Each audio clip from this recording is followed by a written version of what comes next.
Hi guys, study advance logic में आप सभी का स्वागत है। मैं अतुल सिंह राजपूत। आज हम विश्व भूगोल के वर्ल्ड जियोग्राफी में पहला स्टार्ट कर रहे हैं, जिसमें हम ब्रह्मांड को पढ़ेंगे। ब्रह्मांड में हम खगोलविदों का मत,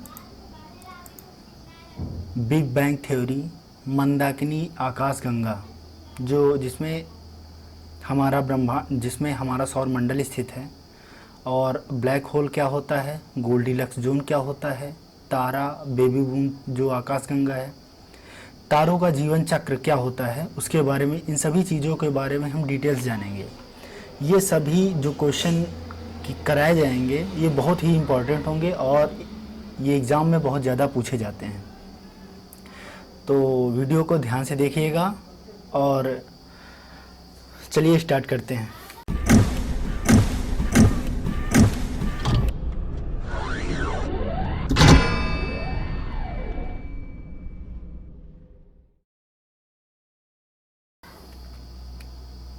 सर्वप्रथम ब्रह्मांड की उत्पत्ति कैसे हुई, क्योंकि हम इसके बारे में तो अंदाज़ा ही लगा सकते हैं, क्योंकि उस टाइम तो कोई पहुंचा नहीं था। तो पहले स्टार्टिंग में खगोलविदों का मत क्या था, वैज्ञानिकों लोगों ने क्या बोला था।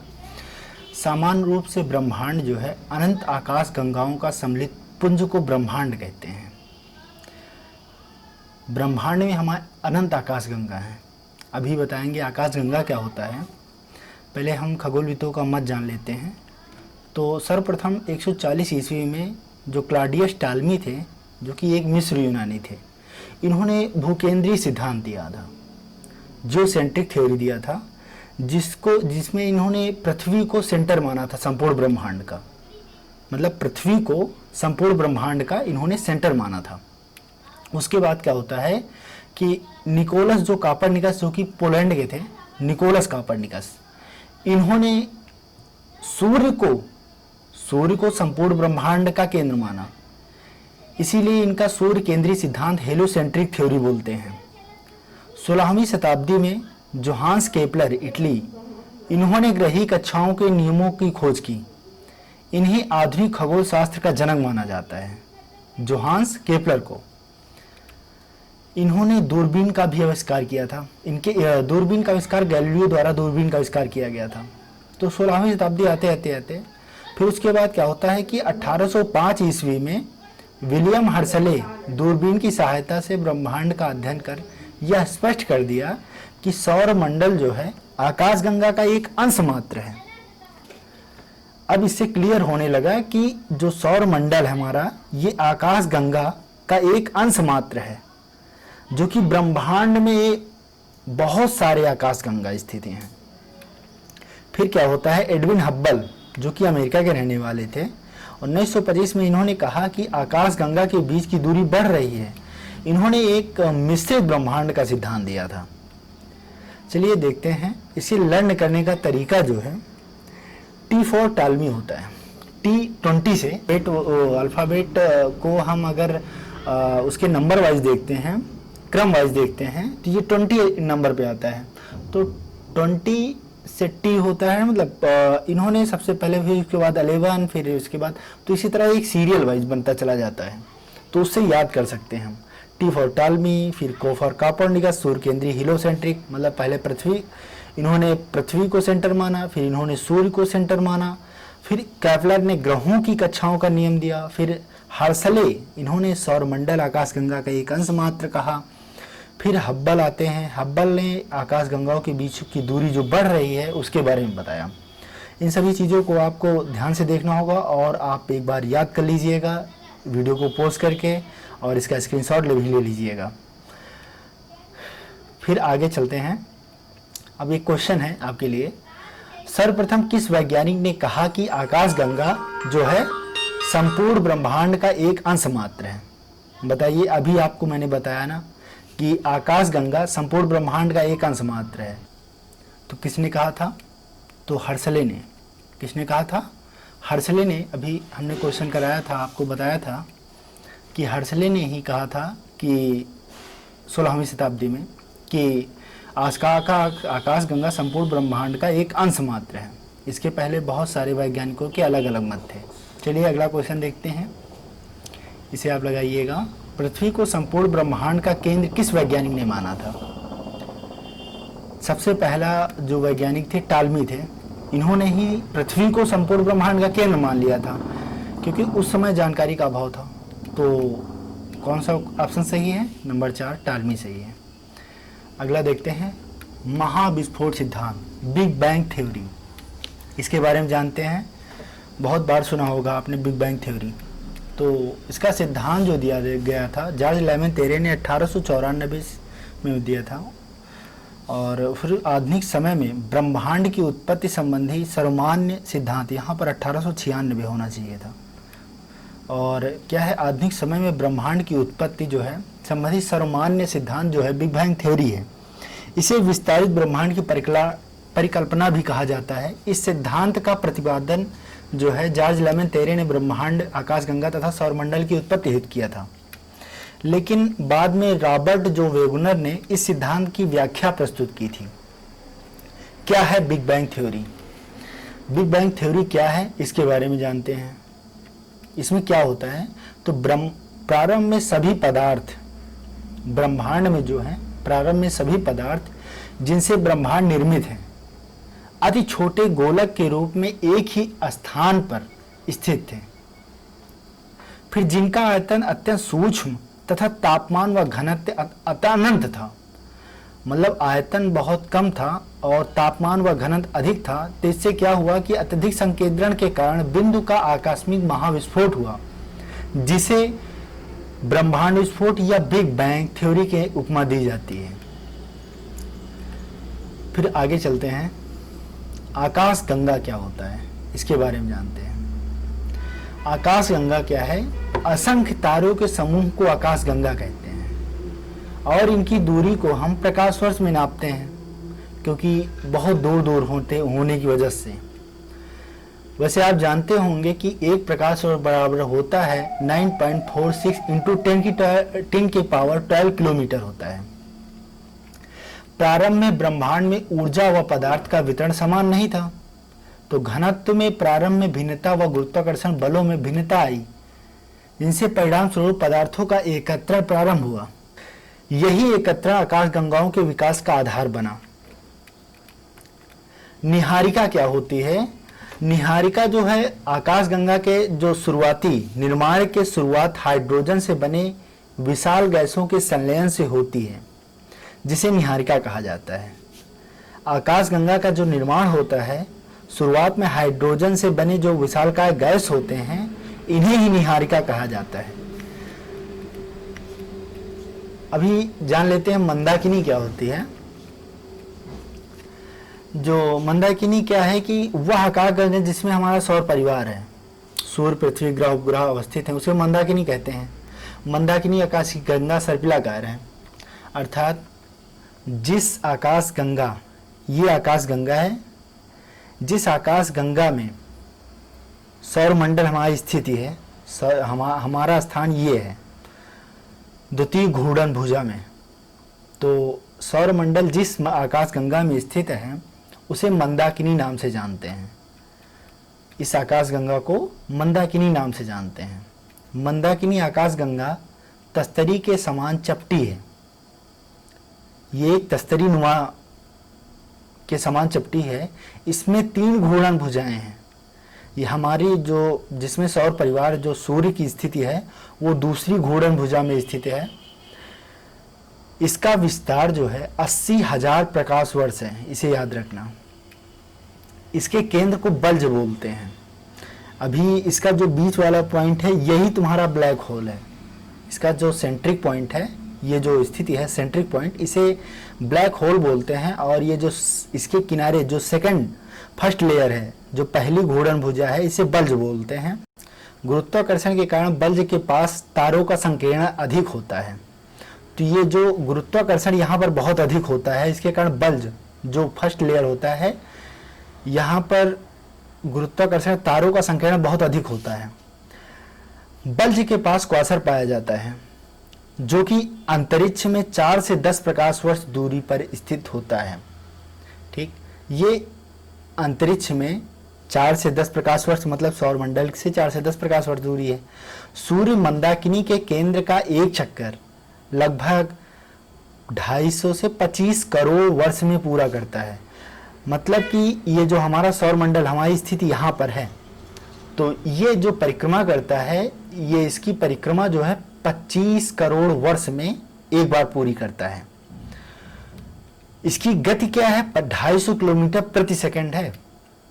सूर्य की गति जो है, हमारा जो आकाश गंगा है जिसका नाम मंदाकिनी है, इसकी परिक्रमा करता है और ये 250 किलोमीटर प्रति सेकंड की गति से परिक्रमा करता है, जो कि 25 करोड़ वर्ष में पूरा कर लेता है। मंदाकिनी की तीसरी घूर्णन भुजा में गर्म गैस के बादल पाए जाते हैं। जो तीसरी घूर्णन भुजा होती है, इसमें गैस के बादल पाए जाते हैं, जहां से नए तारों का जन्म होता है। यहां से नए तारों का जो जन्म होता है। मंदाकिनी के केंद्र से सूर्य की दूरी जो है 32,000 प्रकाश वर्ष है। मतलब ये स्थिति जो यहाँ से है और ये जो सेंट्रिक मंदाकिनी का जो केंद्र है, ये केंद्र है और ये स्थित जो है यहाँ से सेंटर के बीच की दूरी जो है 32,000 प्रकाश वर्ष है। और जो संपूर्ण मंदाकिनी का जो इसका विस्तार है वो 80,000 प्रकाश वर्ष में है। ठीक, याद रखना। अगला देखते हैं।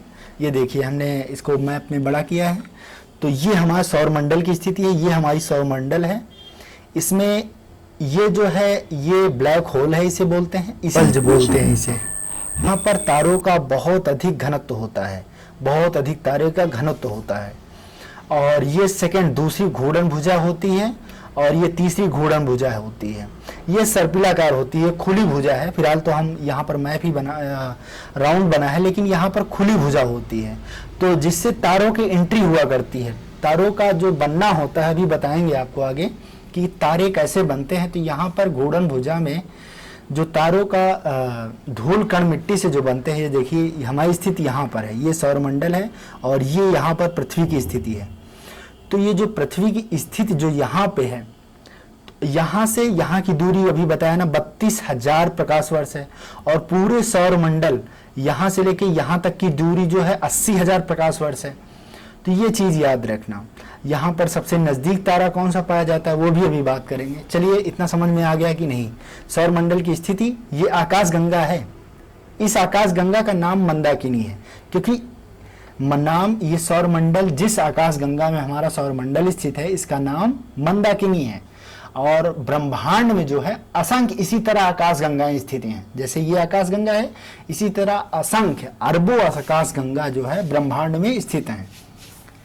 इनमें से हमारा जो आकाश गंगा है, इसका नाम मंदाकिनी है। ठीक, क्लियर हो गया। अब आगे चलते हैं। अब ब्लैक होल जानते हैं, ब्लैक होल क्या होता है। ठीक, बल्ज के पास एक क्वासर पाया जाता है। अभी ने बताया ना कि जो फर्स्ट लेयर होती है, इसे बल्ज बोलते हैं। ठीक, एक क्वासर पाया जाता है। क्वासर के केंद्र में जो कृष्ण ब्लैक होल जिसे बोलते हैं पाया जाता है, जो द्रव्यमान में सूर्य से 3 गुना से अधिक बड़ा होता है। ठीक, ये चीज बहुत पॉइंट वाली बात है, क्योंकि जो तारे बनते हैं, ठीक, 3 गुना से अधिक बड़ा होता है। अभी आपको बताएंगे। चलिए, 3 गुना से अधिक बड़ा होता है। तो वो क्वासर, जो कि एक तारावाहक रेडियो स्रोत है, अंतरिक्ष से 4 से 10 प्रकाश वर्ष की दूरी पर स्थित है। ठीक, आगे देखते हैं। मंदाकिनी के केंद्र से सूर्य की दूरी जो है 32,000 प्रकाश वर्ष। अभी बताया ना मैंने कि हमारा सौर मंडल जो है स्थिति यहाँ पे है। ये और सौर मंडल लिखा है ना, सेंचुरी, ये यहाँ से 32,000 प्रकाश वर्ष दूरी है, जो कि ब्लैक होल्स मंदाकिनी का सेंटर है। ठीक, फिर यहाँ से इतनी दूरी है और पूरा जो कि पूरी मंदाकिनी का जो 80,000 प्रकाश वर्ष है। ठीक, आगे देखते हैं। एक प्रकाश वर्ष बराबर होता है 9.46 इंटू 10 की पावर 12 किलोमीटर। ठीक, इतना याद रखना। और एक पारसेक जो बराबर होता है वो 3.26 प्रकाश वर्ष होता है। ब्रह्मांड वर्ष क्या होता है कि जब सूर्य जो है 250 किलोमीटर प्रति सेकंड की गति से मंदाकिनी, मतलब ब्रह्मांड वर्ष जो है, जब ये एक चक्कर पूरा कर लेता है 250 किलोमीटर प्रति सेकंड की गति से, मंदाकिनी की नाभ, ये नाभ है, नाभ की परिक्रमा 250 करोड़ वर्ष में पूरा कर लेता है, तो यह इसे ब्रह्मांड वर्ष बोलते हैं। ठीक, आगे देखते हैं। अब बेबी बूम आकाशगंगा क्या है? यह आकाशगंगा मंदाकिनी से काफी दूर स्थित आकाशगंगा है। जैसे ये आकाशगंगा, ये एक बेबी बूम आकाशगंगा है। इसे तारे बनाने वाली मशीन की संज्ञा दी गई है, इसीलिए इसका जिक्र भी किया गया है। यह प्रति वर्ष लगभग 4000 तारों का निर्माण करती है, जबकि हमारी जो मंदाकिनी है वो प्रति वर्ष 10 तारों का ही निर्माण करती है। ठीक, तारे बनने का क्रम जो है, जो लास्ट वाला जो तीसरी घूर्णन भुजा होती है वहीं से आरंभ होती है। अभी बताएंगे आपको तारों का निर्माण कैसे होता है। तारामंडल, कॉन्स्टलेशन ऑफ स्टार। मंदाकिनी में पाए जाने वाले तारे विशेष आकृति के रूप में व्यवस्थित हैं, ठीक, जिन्हें तारामंडल कहते हैं। जो हमारा मंदाकिनी है, जो मंदाकिनी आकाशगंगा है, उसमें जो विशेष तारे का विशेष आकृति के रूप में जो व्यवस्थित है, इन्हें तारामंडल कहते हैं। इनमें से सबसे बड़ा तारामंडल सेंटारस है, जिसमें 94 तारे हैं। हाइड्रा तारामंडल में 68 तारे हैं। कुछ अन्य प्रमुख तारामंडल स्थित हैं। मतलब बहुत सारे तारामंडल एक मंदाकिनी या एक आकाशगंगा में हो सकते हैं। ठीक, इतना ध्यान रखना। आगे देखते हैं। नक्षत्र, अभी आपने ज्योतिष शास्त्र में पढ़ा होगा, नक्षत्र क्या होते हैं, स्टार ग्रुप्स। बहुत सारे तारों को समूह को नक्षत्र बोलते हैं। ठीक, पृथ्वी सूर्य की परिक्रमा के दौरान 12 तारा नक्षत्रों से होकर गुजरती है। भारतीय ज्योतिष शास्त्र में इन 12 तारा समूह को राशि चक्र कहा जाता है। ये निम्न है, पहले मेष है, फिर वृष है, फिर मिथुन है, फिर कर्क है, और सिंह है, कन्या है और तुला है। वृश्चिक, मकर, धनु, कुंभ, मीन, ये क्या है? ये 12 तारों नक्षत्र। फिलहाल इनसे आपका कोई रिलेशन नहीं है। ठीक है, आगे देखते हैं। तारों के आसपास का एक क्षेत्र, गोल्डीलक्स जोन, क्या होता है? ये सबसे इंपॉर्टेंट क्वेश्चन है। गोल्डीलक्स जोन आपसे पूछ सकता है कि गोल्डीलक्स जोन क्या होता है। तो इसमें तारों के आसपास का एक यह क्षेत्र होता है जहां परिक्रमा करने वाले ग्रह की सतह पर तरल जल काफी मात्रा में मौजूद रह सकता है। यह जोन निवास योग्य जोन होता है। जैसे पृथ्वी क्या है, पृथ्वी पर इसीलिए जीवन संभव हो सका क्योंकि वह सूर्य से सही दूरी पर स्थित है। यही गोल्डीलक्स जोन बोलते हैं।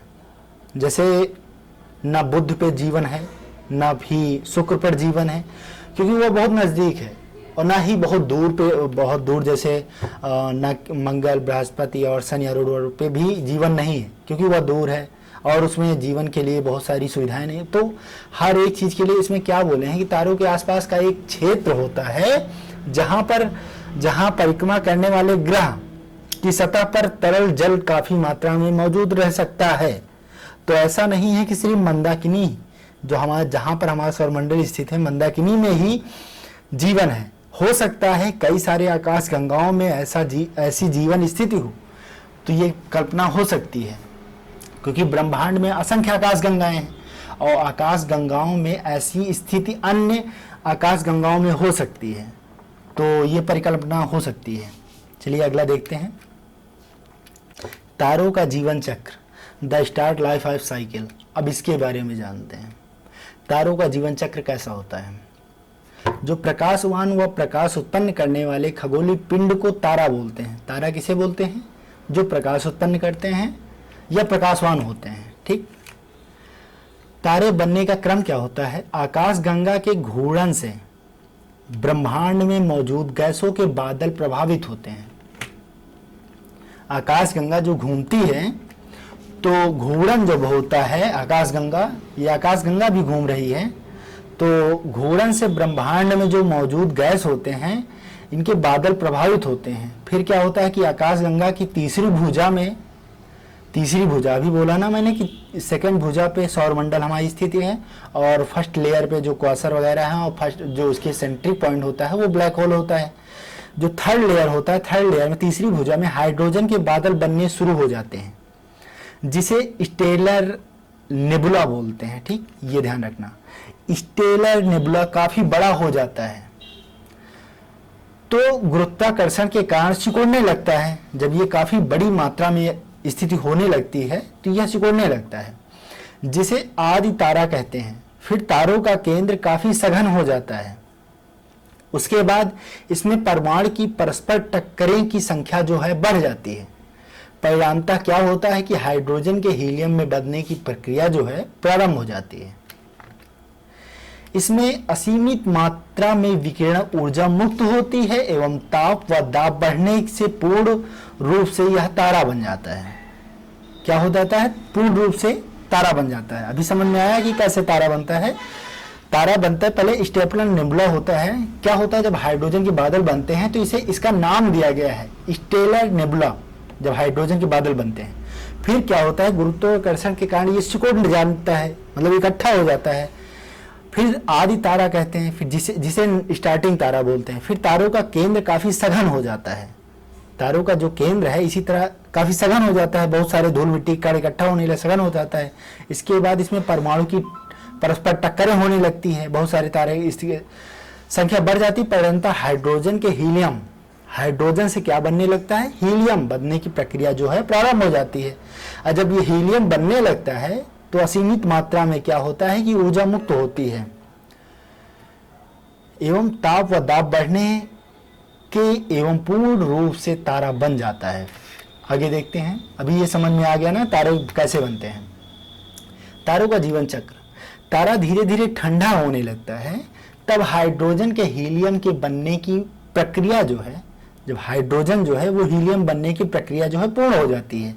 ठंडा होकर लाल रंग का दिखने लगता है। जब ठंडा होकर लाल रंग दिखा, जिसे लाल दानों, तारावत, रक्तदानों, रेड गैंट कहते हैं। अब आते हैं मेन पॉइंट पे। देखिए, अच्छा ये चीज समझ में आ गया था ना, ये मैप।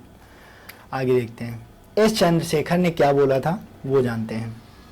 तारों का वर्गीकरण किया था इन्होंने ये बोला था कि जो छोटे तारे होते हैं जो कि सूर्य के समान होते हैं, रक्तदानों अवस्था के पश्चात जिनका द्रव्यमान जो है द्रव्यमान के 1.4 गुने की सीमा के अंदर होता है, उन्हें श्वेत वामन या व्हाइट डॉर्फ बोलते हैं, बनेगा। अंत में कृष्ण वामन के रूप में मृत्यु की अंतिम स्थिति को प्राप्त करेगा। ठीक, जब ये हाइड्रोजन से हीलियम बनने की प्रक्रिया पूर्ण हो जाती है तो ये क्या हो जाते हैं? श्वेत वामन बन जाते हैं।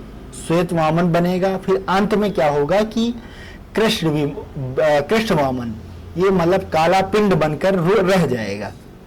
ब्लैक वामन बनकर, जिसे ब्लैक ड्वार्फ बोलते हैं, के रूप में मृत्यु की स्थिति प्राप्त होगा, जिस तारे का आकार जो है सूर्य के 1.44 गुने, मतलब सूर्य के ही बराबर मान के चलो, और जिसका आकार सूर्य के तीन सौरिक द्रव्यमान तक रहने वाले जो तारे होंगे, जिनका द्रव्यमान सूर्य से 3 गुना होगा, उन तारों को न्यूट्रॉन तारे के रूप में परिवर्तित हो जाने की संभावना रखते हैं। ठीक, जिनका द्रव्यमान जो है सूर्य से 3 गुना होगा।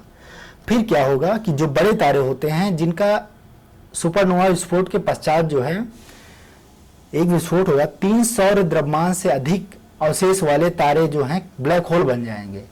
जिनका अवशेष जो एक विस्फोट होगा, जब विस्फोट में 3 सौर द्रव्यमान से अधिक बड़े आकार के तारे, सुपरनोवा विस्फोट के पश्चात 3 सौर द्रव्यमान से अधिक अवशेष वाले तारे ब्लैक होल में परिवर्तित हो जाएंगे। अभी बताया ना मैंने, मध्यम आकार के तारे जो सुपर रक्तदानों अवस्था के पश्चात सुपरनोवा विस्फोट के बाद अवशेष 1.44 सौर द्रव्यमान से सौरिक द्रव्यमान तक रहने वाले तारे न्यूट्रॉन तारों के रूप में परिवर्तित हो जाएंगे। ठीक है, आगे देखते हैं और समझते हैं तारों का जीवन चक्र। ठीक, अब इसमें देखते हैं। ये प्रोटोस्टार है। ठीक, प्रोटोस्टार जो जन्म होता है जब किसी तारे का स्टार, भी जब बताया ना, तारों का जन्म जो होता है हाइड्रोजन हीलियम के बनने से, जो तीसरी लेयर नहीं होता, जो तीसरी लेयर, थर्ड लेयर अभी बताया था ना मैंने कि थर्ड लेयर जो होता है, तीसरी घूर्णन भुजा, मंदाकिनी की तीसरी घूर्णन भुजा, ये प्रोटोस्टार होता है।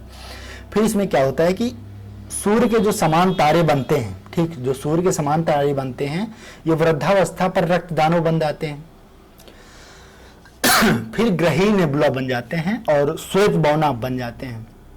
फिर इनका अवशेष जो है काले बौने के रूप में हो जाता है।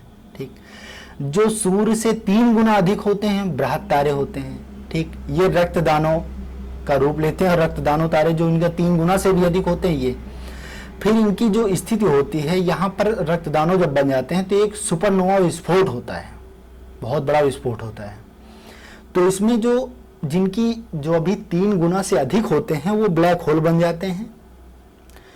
जो सूर्य के द्रव्यमान के 3 गुना से अधिक होते हैं वो ब्लैक होल बन जाते हैं, और जिनका द्रव्यमान 3 गुना से कम होता है वो न्यूट्रॉन बन जाते हैं। ठीक, फिर वही प्रक्रिया शुरू हो जाती है। फिर ये जो नेबुला है ये इसके तरफ जो ब्लैक होल बन जाता है तो तारे धूल कण मिट्टी इसके चारों तरफ घूमने लगते हैं। यही काले बौने जो तारे हैं, ये जो काला ये धूल मिट्टी की कण, यही सब जाके इसके चारों तरफ घूमने लगते हैं। और ये घूमने की प्रक्रिया जो कंप्लीट, फिर ये तारे बनने की प्रक्रिया फिर शुरू हो जाती है। यही प्रक्रिया जो तारों का जीवन चक्र कहलाती है। मतलब ये बना करते हैं, फिर से उसी में गिरा करते हैं, फिर ये बंद हो जाते हैं। तो मतलब ये प्रक्रिया जो है अनंत टाइम तक चलती रहती है। आगे देखते हैं अगला क्वेश्चन, आगे प्रक्रिया क्या है, आगे इसमें क्या देखते हैं, मिल्की वे आकाशगंगा। अब जो अभी इसमें देखो, ये देखिए, पहले ये सूर्य है। ठीक, अभी हम बोलेंगे ये सबसे नज़दीक तारा जो है ये क्या है, प्रैक्सिमा सेंचुरी है। सबसे नज़दीक तारा कौन सी है, प्रैक्सिमा सेंचुरी। और जो सबसे दूर तारा, जो सबसे दूर तारा स्थित है, मतलब सेकंड नंबर सबसे नज़दीक तारा जो है वो डार्क स्टार है। ये देखिए ये स्थिति है। ठीक, ये याद रखना। प्रैक्सिमा सेंचुरी की जो दूरी है वो 4.3 प्रकाश वर्ष है, और इसकी दूरी जो है ये 8.6 प्रकाश वर्ष है। ठीक, आगे देखते हैं। इंपॉर्टेंट पॉइंट कुछ है। हाइड्रोमेडा आकाशगंगा मंदाकिनी के सर्वाधिक पास स्थित आकाशगंगा है। अब याद रखना, आकाशगंगा ब्रह्मांड में अनंत आकाशगंगा है। ठीक, तो हमें मंदाकिनी के जो सबसे पास आकाशगंगा है उसे क्या बोलते हैं, एंड्रोमेडा। एंड्रोमेडा आकाशगंगा जो है मंदाकिनी की सबसे पास आकाशगंगा है। सौर मंडल के सबसे नजदीक तारा प्रैक्सिमा सेंचुरी है जो कि 4.3 प्रकाश वर्ष दूरी पर स्थित है। दूसरी सबसे नजदीक तारा साइरस या डार्क स्टार है जो कि 8.6 प्रकाश वर्ष दूरी पर स्थित है। ठीक, अब क्वेश्चन देखते हैं। ये जो आकाशगंगा, अभी अब क्वेश्चन करते हैं, इसमें लगाने की कोशिश करिएगा आप। तो हमारे आकाशगंगा के केंद्र की परिक्रमा करने में सूर्य को कितना समय लगता है, तो भी बताया था ना, 25 करोड़ वर्ष। कितना लगता है, 25 करोड़ वर्ष। अगला क्वेश्चन देखते हैं। आकाशगंगा मिल्की वे वर्गीकृत की गई है किसमें, सर्पिलाकार गैलेक्सी के रूप में। किसमें, सर्पिलाकार गैलेक्सी के रूप में। अगला क्वेश्चन देखते हैं। तारों के कारण घटित आकाशीय परिघटना कौन है, जो तारों के कारण घटित होती है वो आकाशीय परिघटना क्या है, कृष्णविवर, ब्लैक होल। ठीक, ना कि ओजोन छिद्र, ये इंद्रधनुष, ये सब तो हमारे पृथ्वी में घटित होते हैं ना। ठीक, ये तारों के कारण घटित होने वाली आकाश घटना क्या है, ब्लैक होल है। ठीक, आगे देखते हैं। कृष्ण छिद्र, ठीक, सिद्धांत को प्रतिपादित किया था। कृष्ण छिद्र सिद्धांत को प्रतिपादित किया था किसने, एस चंद्रशेखर ने। ठीक, अगला क्वेश्चन देखते हैं। ब्लैक होल अंतरिक्ष में एक पिंड है जो किसी भी प्रकाश के विकिरण, रेडिएशन को बाहर नहीं आने देता। ठीक, इस गुण का कारण है बहुत उच्च घनत्व, क्योंकि इसका घनत्व बहुत अधिक है। घनत्व का मतलब जानते हो ना आप, कि जिसका द्रव्यमान बटे आयतन होता है ना, तो जिसका सबसे अधिक द्रव्यमान होगा उसका घनत्व सबसे अधिक होगा। ठीक, आयतन कम होगा लेकिन द्रव्यमान अधिक होगा तो वो सबसे अधिक घनत्व होगा। उच्च घनत्व के कारण इसलिए रेडिएशन जो है बाहर नहीं आने देता। ठीक, अगला क्वेश्चन देखते हैं। सुपरनोवा है, सुपरनोवा क्या है, एक मृत प्राय तारा है। सुपरनोवा क्या है, एक मृत प्राय तारा है। सुपरनोवा विस्फोट होता है ना, तो सुपरनोवा विस्फोट के बाद तारों का जो अंतिम अवस्था प्राप्त होती है वो सुपरनोवा ही है। सुपरनोवा विस्फोट के पश्चात तारा जो है मृत्यु की दशा प्राप्त होता है। तो अतः क्या होता है कि सुपरनोवा एक मृत पाव तारों का विस्फोटिक अवस्था है एक। ठीक, अगला क्वेश्चन देखते हैं। निम्नलिखित में से कौन सी खगोलीय वस्तु नहीं है? कौन सी? कृष्ण मास्टर। अब बताओ, कृष्ण मास्टर सुना है आपने? नहीं सुना, नहीं। कृष्ण विवर सुना होगा।